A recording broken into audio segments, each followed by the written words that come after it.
Okay, now we're on. Could you hear the music of that Hey, intro? it was right on. You write that? What's that? Did you do it? Write that? Did you write that? Oh no, that wasn't the music. I'll play my saxophone thing here for first. So let me get the show started here. Here we are on our Hey, third episode of Transistor Radio. Um, I happy am anniversary. your happy anniversary. I am your host and Tim, and the other host is Rachel. You want to say hello?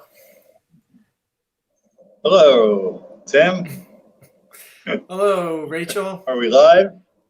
We are live. Yes, we are. And you just reminded me to start the Let me timer. get your story. Um, yeah, today, yes. And as we looked at the agenda, which is I'll be telling my story, and then we're going to wrap up. But first, we just want to kind of touch base a little bit. Um, how about at first I will play? Let me see if I can share um, a saxophone piece that I got in Yeah, just a second. I'll just play a couple pieces of it. Um, it's going to and be amazing. I know it. it's going to be different, that's for sure. I'm Um, excited. all right, you ready for this? It's also an animation, but the music is all me.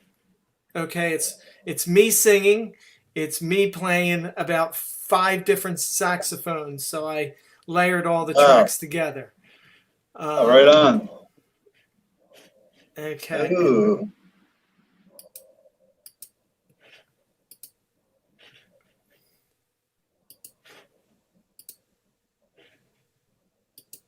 all right, here it comes.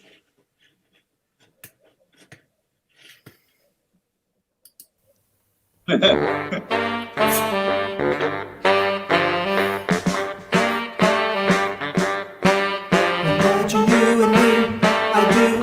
I think about you day and night. It's only right to think about the girl you know and hold her tight. So happy together. If I should call you up, invest the dime, and say it will belong to me, and ease my mind. Imagine how the world could be so very fine, so happy together. Here comes the good part. I can't see me loving nobody but you for all my life.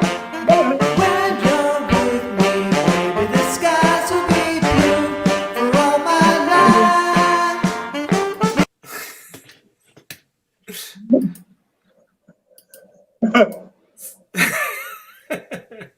So anyway, Oh, when oh I'm my not God, talking about, that's amazing. Oh, see, I'm still that's insane, awesome. Rich. Why'd you do that? What'd you do that Why'd I for? do that? I did it for my Yeah, for own. fun? eh, Yeah, I did it for my own Oh my God, it's entertainment. all. It's not finished I yet. think This is that just. should be our, if you could get the permission from the turtles to play that song, that should be our theme opening. That's so cool. I have So a special yes. connection with that song. I thought, Oh really? Yeah. Go ahead. yeah, with my real mother. Huh? She used to sing it when I was a little. I hear it as an adult. Makes me cry. Say it again. I It's couldn't all quite hear you. my favorite songs. Hi, can you hear me now? Yes. My mother used to sing that to me as a kid. That's all. It's no long, interesting Ah, story. But very I cool. still tear up. Huh? I didn't mean to. So yeah, let's talk Yeah. about That. Timmy. Well, let's first talk about your experience today. Just your experiences with early transition, kind of um, stuff that Oh, happens, right? This is real life. just talking about this earlier.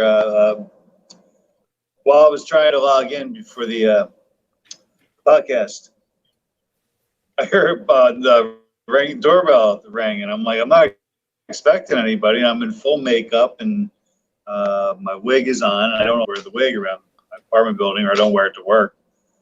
So I just immediately threw the wig on the floor, and I'm like, I don't know why. I was going to check who it was anyway before I opened the door. And this is who I am and what I look like. There's nothing to be embarrassed about, but just automatic. And it was the maintenance guy. He just wanted me to flush the toilet, or was off, and wanted to make sure it was on. But last night And yes. I went forward a little. I went to the supermarket in a dress for the first time. So it's the first time I wore a dress out in public too. I wore a skirt. This is my first dress, and I felt really comfortable. And yeah, just when you mind my own business, I don't notice if anybody's staring or anybody's making a big deal out of Mm. it or not. And if they are, it's their problem. So I force myself to Yeah. do a little more, nothing too crazy. Not like I'm wearing bright pink tutus or anything yet. Like even the scarf I'd wear sometimes, but some places I wouldn't. But so yeah, a woman was staring at me yesterday at River Park or Wednesday night. Like literally just like she's walking by, I'm sitting on a bench and she's just staring the whole wall, like by me, just eye contact, this evil look on her face. I'm like, I'm laughing. Joe's like, what is that about? Oh, and you're with Joe. But, You were with oh yeah, it was Bumblebee. with a friend. Sorry, I Oh, broke. that's cool. Hey, let's be broken. I'm So Bumblebee's been very supportive. sure you like. So anyway, my friends, yeah, I was with some friends in there. Yeah, that's cool. And And I and usually I feel comfortable walking around the park. There's a park. Anyway, let's get the show started. Let's hear your story. okay. Um, well, let me see. I'll bring a full picture of me in, and yeah, my name is Tim, and What happened? yeah, this is my experience with you know my transgender experience, and it's and it's I think it constantly evolves. It'll always be something that's a part of my life, even though I have not physically, um, dressed in the opposite sex is clothes for many years. Probably maybe even maybe even 20 years. It's still um, a part of my life, and um, and this is the role that I, you know, uh, chose to take. And I feel that maybe not maybe choose isn't the right word, but it's the um, it's the road I felt that was for me, and and and the reason that we wanted to have this conversation, this podcast was, is to share, is to encourage, um, people from all walks of the transgender spectrum to to have a voice. I think there's just so many different colors and so many different shades about what's best for one person and another. And so my experience is, I touched on this on the first show, is that there was something there when I was, very young, all along, and and and and I wouldn't say that it was so much that I felt like I um, wanted to be a girl or thought that I was a girl, and I'm not sure how I, I'm not sure how I identify with that, but I know that I was very curious about the female attire and what it would feel like to be a girl, and and always it was there, like, pre-puberty, and then and then just as I was getting to puberty, I had two cousins who dressed me up, um, because they thought it'd be fun. There was like this Barbie um, makeup, it was like a Barbie head, and as a toy, girls were given makeup, and you could put makeup on the Barbie head. Well, instead of doing the Barbie head, they decided to do me, and after they did that, and I looked at myself, it was just like magical. I just wanted more. I just wanted more of it. So I continued to do that, like whenever, the house was empty for I don't know how long of a period of time before, and during this time I was, rubbing against stuff. I had no idea what masturbation was or anything like that. But I would see myself in these clothing, and I'd be rubbing myself up against something. Eventually, I ended up masturbating, and I realized what I was doing, and I was like, oh, now I want to do this all the time. I thought it was the greatest experience ever. Um, so, and so during this pre-adolescent time, this is I just sort of just kept, whenever there was whenever my parents went away and the house was empty, I would just find a way to get into my mom's closet and put on her clothes and makeup and stuff like that, and it usually, um, came with masturbation. And after the the masturbation had ended, I couldn't wait to get out of the clothes, and this continued, um, and it kept on building up. The more I learned, and then I found out that I wanted this. I had this strong fascination to be able to pass in public, and I took a lot of chances. I had a paper route, I remember, and on Sunday mornings when no one was up, I would, halfway through my route when I get to my house, I would actually dress up in women's clothes and then deliver the rest of my paper route, um, like in dressed up.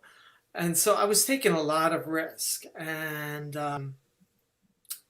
as a teenager, and so the second phase I think began when I started drinking, because then I started to, like, I felt I could loosen up, and the whole thing was, again, I just wanted to kind of pass in public, and the drinking kind of loosened me up and gave me a little bit of that liquid courage that we're both familiar with, right, Rachel? um, so so let me switch back here. So um, so the first time, and the horrifying part of this was that I told no one, absolutely told no one about what was going on. I didn't know who to talk to. Um, my mother caught me a couple of times, and she tried to talk to me and asked me why I was doing it, and I didn't have any answers. And she threatened to send me to a psychiatrist. She said, I'm going to send you, if you do this again, I'm going to send you to a psychiatrist. And I was like, oh my God, don't do that. I don't know why I was so afraid of that. But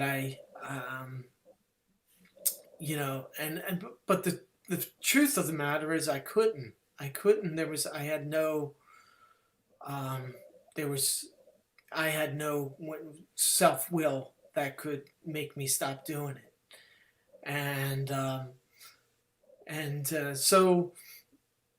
So anyway, when I discovered, so the first time I found out that there was a gay bar actually in New Jersey, it was Gatsby's. It was right on Route 70, and and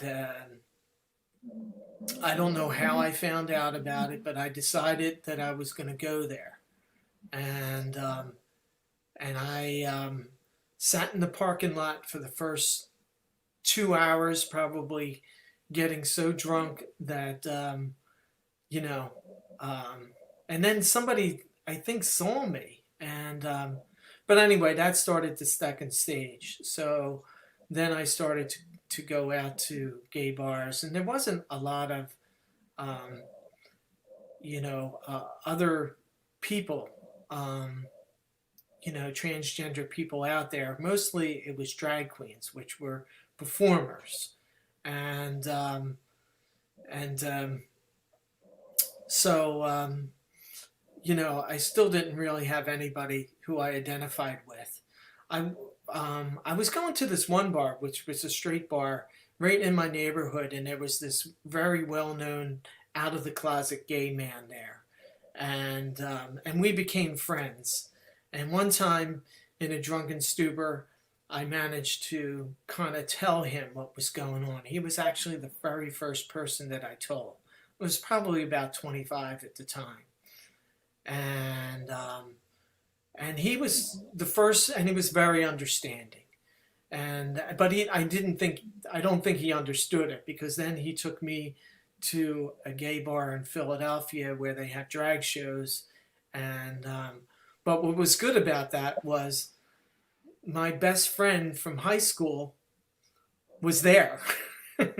And his name was Bill, and I didn't go dressed as a woman. I just went as me, as Tim, and I was like Bill, and and and he, for some reason or another, he knew that I wasn't gay, but he felt very embarrassed that I had kind of, you know, called him out, but I wasn't, and I didn't even tell him about my situation even at that time. It took another like 6 months before I was able to tell him.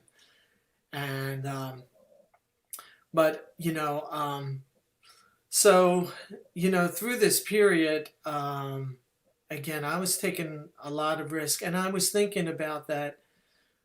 Um, oh, I need to bring in an important fact, because I had nothing to identify with this, and I remember I was in a psychology class in college. Was the first time I came upon the word transgender, transsexual, and it was in the psychology book that I was reading, and I was like, "Holy crap! There's a word for this," and so I mean, there was really only two words at that time. One was, well, no, I'm sorry, there was three. There was cross-dresser, there was transsexual, and there was transvestite. And I do remember identifying more with the trans vestite or cross-dressing thing, mostly because of the sexual thing that was attached to it. But there was also doubt in my mind that there, that I might have been transsexual, and it was always, kind of there. And so as I'm going through this period, I'm thinking, how am I gonna, how am I gonna do this? If I transition, how do I do this? And it was always in the back of my mind. Um, and I am living a normal life. I made it through college. I end up getting a job. I have a girlfriend. You know, we're together for like 6 years. She wants to get married. I'm like, marriage is the last thing on my mind. This is, all this stuff is just so confusing. What am I going to do? Um, and, so I was really becoming really messed up at this time. But, and it was around this time that I found a group called Renaissance of Philadelphia, and it was a, a transgender cross-dressing group for people like me, like us, everybody. Um, and it really was a game changer. I met a woman named Angela Gardner, and I'm hoping that we'll have a guest. She'll be a guest here because she's still very active in the community, and and um, and I met a whole lot of people just like me, and it was such an interesting place because it was like the last Saturday of the month, and it was in King of Prussia, and it was like in this like um, office buildings that were way in the back somewhere, out of the way, and and it was actually a psychiatrist office that allowed that kind of gave the Renaissance this space for, um, you know, every end of the month on Saturday. And there was like anywhere from 50 to 100 people would come every week.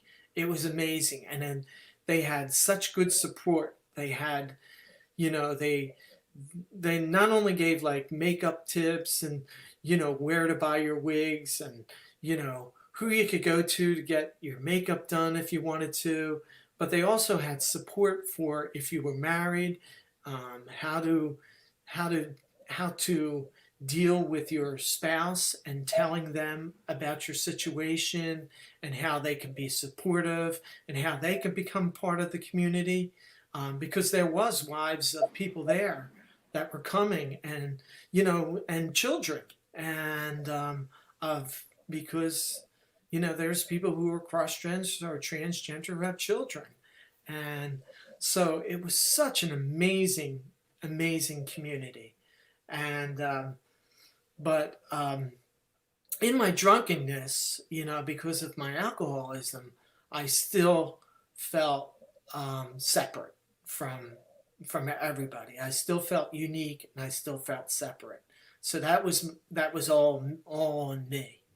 Um, but so anyway, um,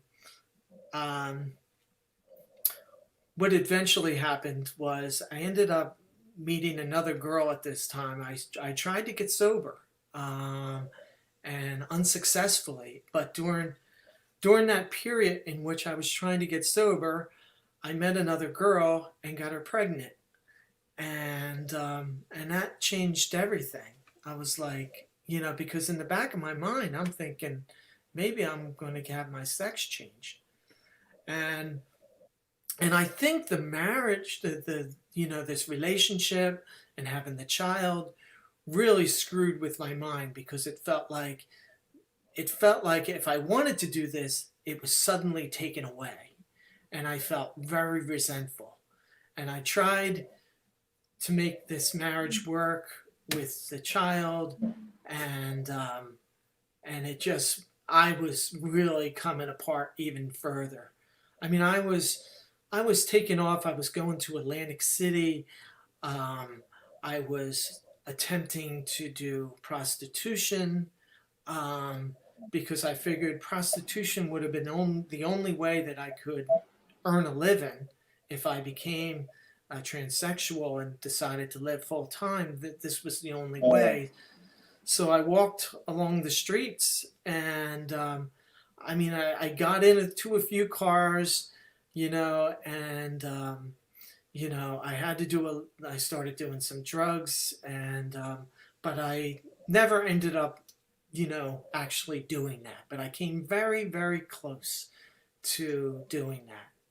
Um, um, so to speed things up, eventually I did, um, things came crashing down, and it was funny. My last drink was, at this bar in Atlantic City called Studio 6, and it's closed down now.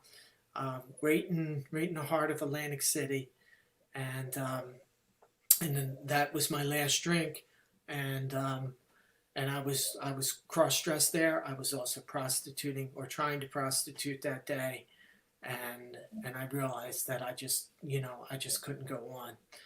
But it was a great moment because that's when I got sober, and that's the begins the next chapter because um, for my first year of in sobriety, um, I mean, for the most part, I was cross dressing a little bit and dabbling here and there, but I was really focusing on my recovery.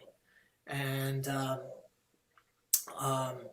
and also, I was also paying attention to a sex addiction too. So I was also, was in a program of sex addiction, and which is, was very real for me.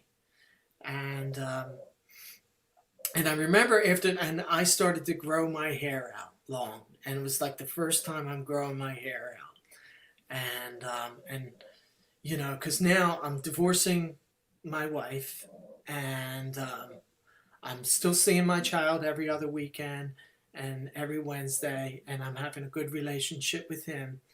Um, but I'm starting to think about, what is right for Tim for the first time. And, or Elaine. That was my girl name. And Rachel knows that. Was so surprised that I had shared that with you because I don't share that with anybody. um, and Surprised I remember that. Yeah, yeah, I know. I know. I don't think I would use that name now though, because it sounds so outdated. Rachel's so much better. You used the Seinfeld, and I used the Friends reference, so we're both outdated. Yeah, yeah, yeah. Friends is outdated. Yeah, I was with Seinfeld, but they didn't come from Seinfeld. I actually dated two girls in a row named Elaine, and I don't know if it has anything to do with them subliminally or psychiatry wise, but um, It just you know, sounds like my name, so what's that? the name we're not going to speak. My name now sounds similar to the name that I used to go by. Oh, okay, yes. So anyway, Back to there the was this one particular time. It was after I was sober, and I decided that I was kind of in touch with Renaissance. I was starting to kind of reintroduce myself into Renaissance as a sober person, and um, and I wanted to do things right. So I remember my hair was really long, so I decided to go out to a beauty parlor. This is about I think it may be a year and a half sober or 2 years, and I was going to get all my makeup done. I was going to get the hair done. I was going to, I was going to get it done really well. And the woman who did this really did a great job. You know what I mean? And he dyed my eyebrows and everything, which kind of caused a little bit of a dilemma when I went back to work after this. I wasn't thinking through all this. And I just happened to just go out to, and I didn't have anything big planned. I just went out to New Hope after I was done. But, I really, um, it felt good. It really did feel good. Um, and I remember I was journaling through all this period, trying to really understand, what am I? Um, Time is just flying by here, so I'm just going to have to, quickly get to the end here. Um, here's the moment that um, made me feel that this wasn't working for me. I I decided that I was going to go to Provincetown, Massachusetts, which is the gayest town the in the United States.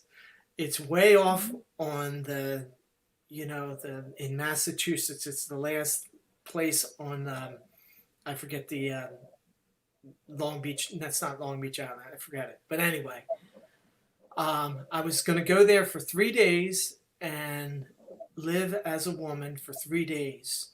And, no matter how I felt, I was going to stay in this role for 3 days and see how I felt.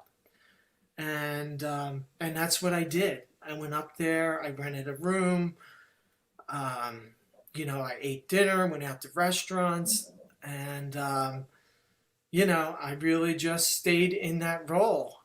And at the end of the stay, I remember that I just felt like I was a man in a dress, and so so I decided that this wasn't for me. Anyway, we lost Rachel there for a moment there. We're going to wait for her to come back. Um, but um, Also, I want to say that I was working the 12-step program, and a gentleman had approached me. That when I was doing my fourth and fifth step, which is your moral inventory, and welcome back. Sorry. That's okay. The And browser threw it off. Yeah. that's okay. Okay. Go ahead. But anyway, I'm just getting to the place where, that what I talked about is that, is this enhancing my life, or is it taken away from my life? And, because I'd seen girls in Renaissance become women, and I was a person that was just becoming more unraveled. Like the transgender, the cross dressing was just making me not a better person, but made me more of a liar, more of a thief, and more of a manipulator. And and I was not, and I was couldn't. That was the bottom line for me. And and so I felt, that I was, not transsexual, and that basically I am a cross dresser, and and I choose not to cross dress now, because it's even okay for people to cross dress. I'm not, you know, there's nothing wrong with cross dressing. There's nothing wrong with any of this stuff. But it was wrong for me because it didn't make me a better person.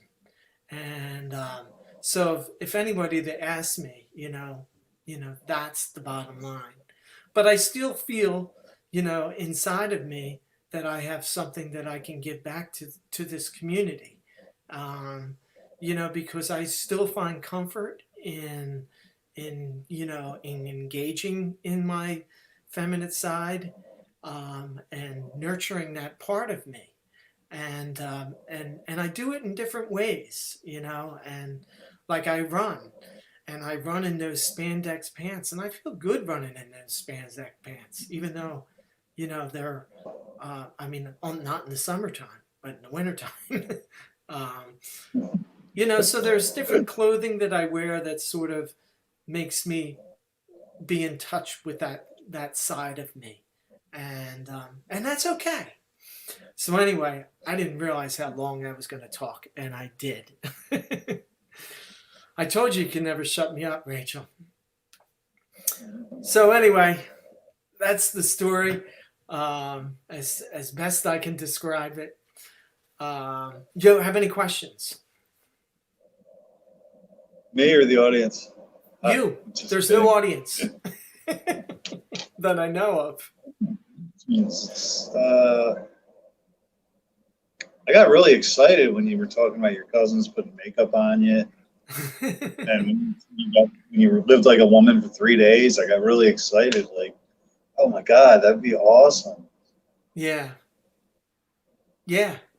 It was very exciting. I mean, like, I literally drove from, well, I drove to Atlantic City, and Yeah. I got my nails done in Atlantic City, like the fake nails, and and I remember No. there was another young girl next to me, getting her toenails done, and then she started talking to me like, you know, engaging me like I was a woman, but I was like so scared and so um but I remember that feeling of being treated, as an equal to her.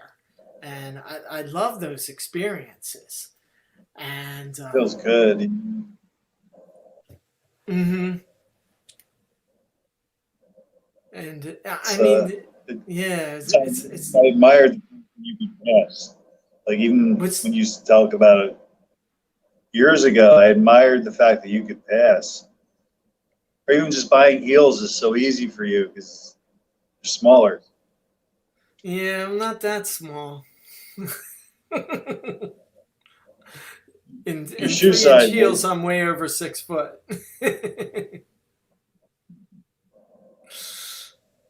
But I was skinny.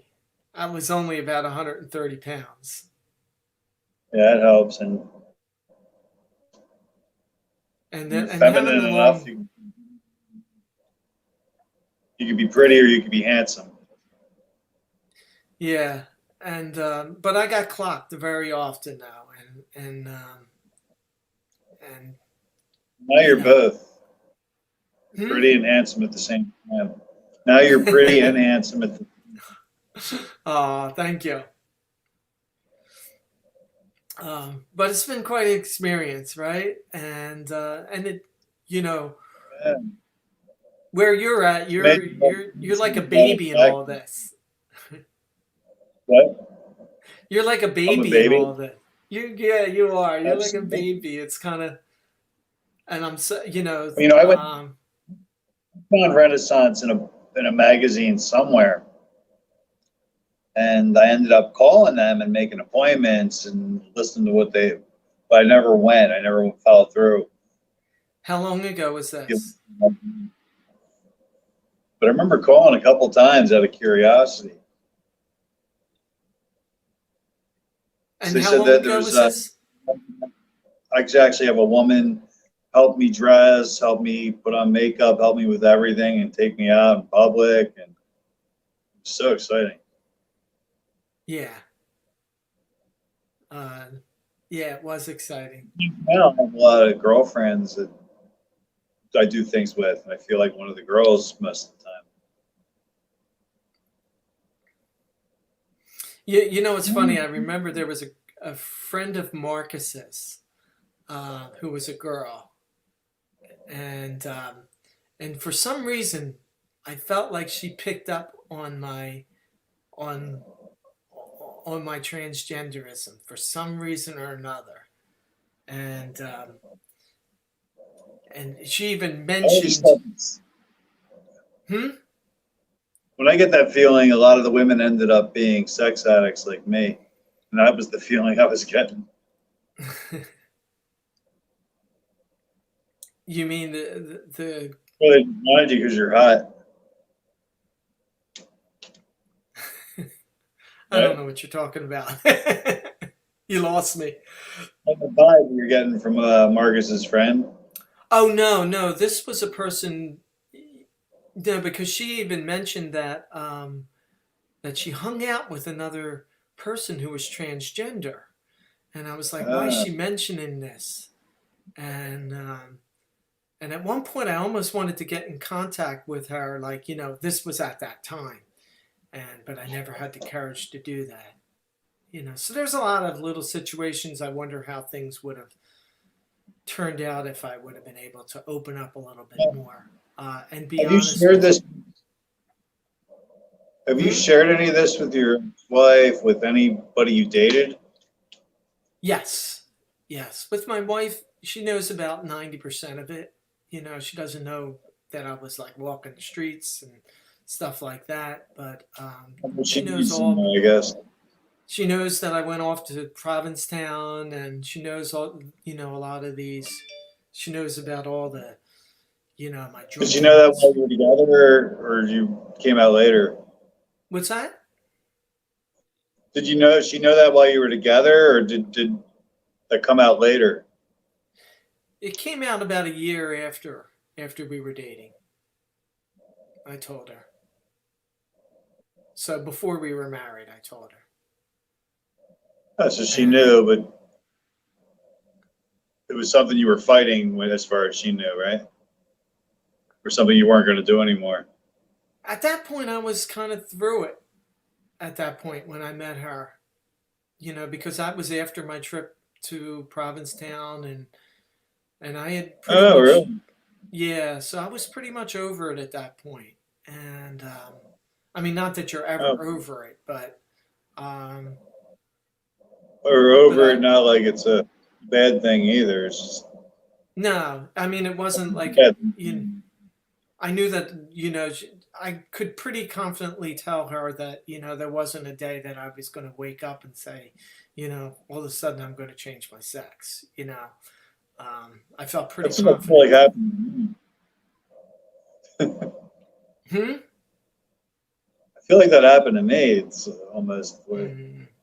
With I Cindy? guess, because no, with me and Jeff, no, I woke up one day and I want to become a woman. That's what happened. Yeah. Yeah. Yeah. Feels that way. I mean, there's a whole process of getting here, but Yeah. Well, that's it. Our stories are so much different one yet year ago, similar. if somebody told me a year ago that I would become a woman, I would laugh at them, or I think they're making fun of me. Right. But I don't feel like that's going to, I mean, like I felt like I've explored this whole part of me already. So I'd be really surprised if I decided to Now, you seem change. really secure with who you are and your feminine side, your masculine side. Yeah, like I feel more secure, even as a person. So um, I'm glad we're still in each other's lives. yeah, absolutely. I'm honored to be a part of um, your journey, and I'm working with you and inspired and by you as well. and I, like I said, I find what you were doing. Just even, tell me about this supermarket thing. I, Yeah, hey, I call you that's very the stuff I brave. would wanna- thank you. This is Yes, stuff I would want to watch, or I would want to hear. and you know, this is real life, and I think you know the things we fear the most are, and I'm sure that you probably found out from this point. The things that we fear the most um, are not going to happen. I think Oh, I right. think the people think a lot of the people that are on the fringes are more against the you know transgender or just the um, LBT um,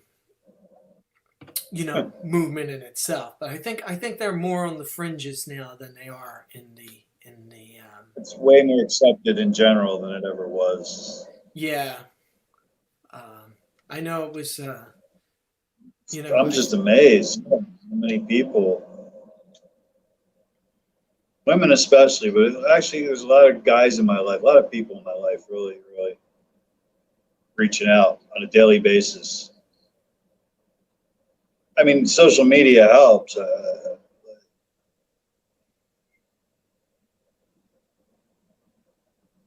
helps in a good but way. Like, hmm but we should wrap up the show because it's we're way over. all right, But I didn't want to end just abruptly, so yeah, we nice sort of organic flow to it. yeah. So why don't I put up the last slide and then we'll go off. Let's see.